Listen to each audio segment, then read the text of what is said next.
ایک ایسا کراماتی تابوت جسے حاصل کرنے والا دنیا فتح کر سکتا ہے، وہ تابوت جس کی تلاش میں آج تک یہودیوں نے ہزاروں مقامات کھود ڈالے۔ اس تابوت میں ایسی کیا چیز رکھی ہے؟ یہ تابوت تاریخ میں کس کے پاس تھی اور اسے قیامت سے قبل کون حاصل کرے گا؟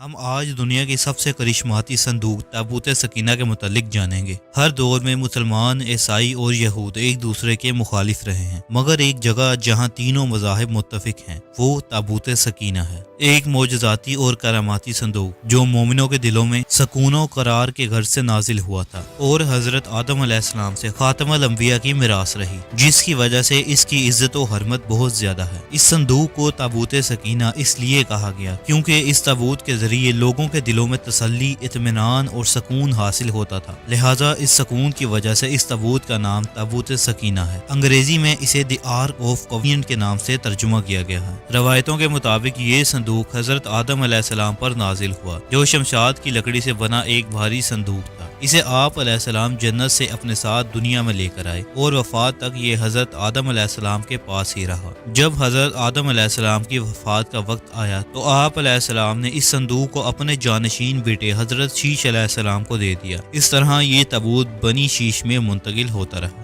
یہاں تک کہ یہ تابوت حضرت یعقوب علیہ السلام کے پاس پہنچا۔ پھر یہ تابوت بنی اسرائیل کی ملکیت ہو گئی اور حضرت موسیٰ علیہ السلام کے پاس آیا۔ حضرت موسیٰ علیہ السلام نے صحرائے سینا میں پھرنے کے بعد اپنی قوم کے لیے ایک عبادت کا خیمہ بنایا اور اس خیمے میں ایک چھوٹی سی جگہ بنائی جہاں آپ علیہ السلام نے تابوت سکینہ کو رکھ دیا۔ بعد میں اسی جگہ حضرت داؤد علیہ السلام اور حضرت سلیمان علیہ السلام نے ایک عظیم الشان عبادت گاہ کی تعمیر کروائی، جہاں تابوت رکھنے کے لیے ایک عمارت بنوائی گئی جسے ہیکل کا نام دیا گیا۔ یہ عمارت جنات کی مدد سے بنوائی گئی تھی، جس میں قیمتی پتھر، یاقوت، زمرد اور سونے چاندی کی تختیوں کی دیواریں تھیں۔ اس ہیکل میں چمک اور روشنی اس قدر تھی کہ رات میں بھی روشنی کی ضرورت نہ پڑتی تھی۔ جس خاص کمرے میں تابوت کو رکھا جاتا تھا اس کا نام القدس تھا۔ سوال یہ اٹھتا ہے کہ اس تابوت میں ایسا کیا تھا کہ بنی اسرائیل اسے مقدس تصور کرتے تھے؟ دراصل اس تابوت میں پیغمبروں کے تبرکات تھے، جس میں لوح قرآنی، رات کی تختیوں کے ٹکڑے، منو سلوا، حضرت یوسف علیہ السلام کا کرتا،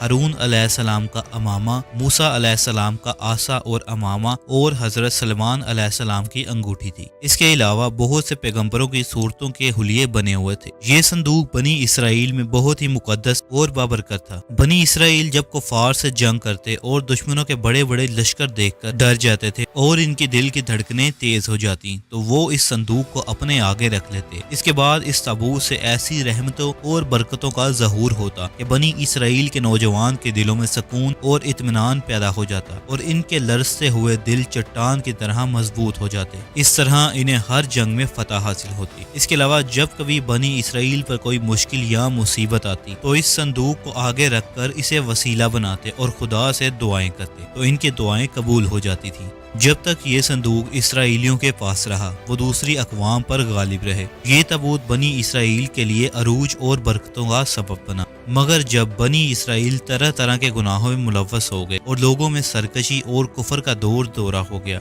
تو ان کی بدعمالیوں کی نحوست سے ان پر خدا کا یہ غضب نازل ہوا کہ قوم عمالقہ کے کفار نے ان لوگوں پر حملہ کر دیا۔ ان کافروں نے بنی اسرائیل کا قتل عام کر کے ان بستیوں کو اجاڑ ڈالا، عمارتوں کو توڑ پھوڑ کر سارے شہر کو تہس نہس کر دیا اور اس مقدس تابوت کو بھی اٹھا کر لے گئے۔ انہوں نے اس مقدس صندوق کو اٹھا کر نجاستوں کے کوڑے خانے میں پھینک دیا۔ لیکن اس بے ادبی کا اس قوم عمالقہ پر یہ وبال پڑا کہ یہ لوگ طرح طرح کی بیماریوں اور بلاؤں میں مبتلا کر دیے گئے، لہٰذا قوم عمالقہ کے 5 بڑے شہر بالکل ویران اور برباد ہو گئے اور ان میں طرح طرح کی بیماریاں پھیل گئیں۔ لہٰذا ان کافروں کو یہ یقین ہو گیا کہ اس صندوق کی بے ادبی کا عذاب ان پر پڑ گیا ہے تو ان کافروں کی آنکھیں کھل گئیں۔ لہٰذا ان کافروں نے اس مقدس صندوق کو ایک بیل گاڑی پر لاد کر بیلوں کو بنی اسرائیل کی بستیوں کی طرف ہانک دیا۔ پھر اللہ تعالیٰ نے 4 فرشتوں کو مقرر فرمایا جو اس صندوق کو اٹھا کر حضرت شمول علیہ السلام کی خدمت میں لائے۔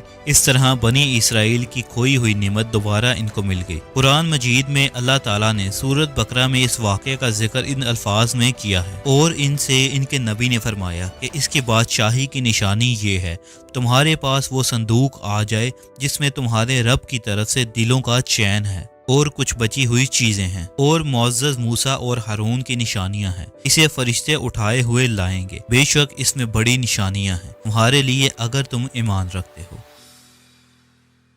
لیکن یہودی قوم ایسی سرکش قوم تھی کہ وہ ہر زمانے میں کسی نہ کسی برائی میں مبتلا ہو جاتے تھے، لہٰذا ان میں جب دوبارہ کفر و شرک عام ہوا تو اللہ کی طرف سے بادشاہ بخت نصر ان پر قہر بن کر نازل ہوا۔ بخت نصر نے یروشلم پر حملہ کر دیا اور اس شہر کو مکمل طور پر تباہ کر ڈالا، اس کو آگ لگا دی اور 5 سے 6 لاکھ یہودیوں کا قتل عام کیا۔ ان تباہیوں کے نتیجے میں تابوت سکینہ کہیں غائب ہو گیا اور آج تک اس کا کوئی نشان نہیں ملا۔ یہودی مذہب سے تعلق رکھنے والے ماہرین آثار قدیمہ اس کی تلاش میں آج بھی سرگردہ ہیں تاکہ اس کو ڈھونڈ کر وہ اپنی اسی روحانیت کو واپس پا سکیں جو کبھی ان کو عطا کی گئی تھی۔ تابوت سکینہ آج کہاں ہے، اس کے متعلق ماہرین آثار اور محققین کی مختلف رائے ملتی ہے اور الگ الگ قیاس آرائیاں کی جاتی ہیں۔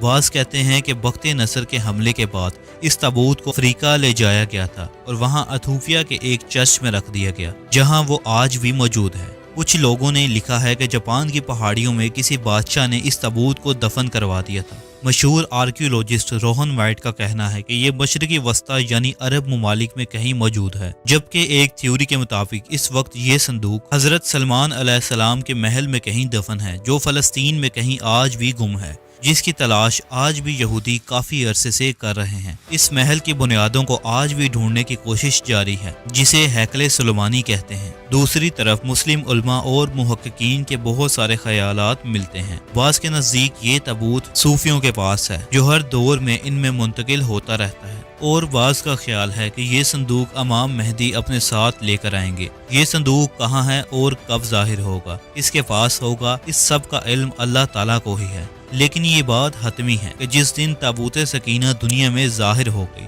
اس دن شاید قوموں کی تاریخ بدل جائے گی، اور جس قوم کے ہاتھ یہ تابوت آئے گا وہ تمام اقوام پر غالب ہو جائے گی۔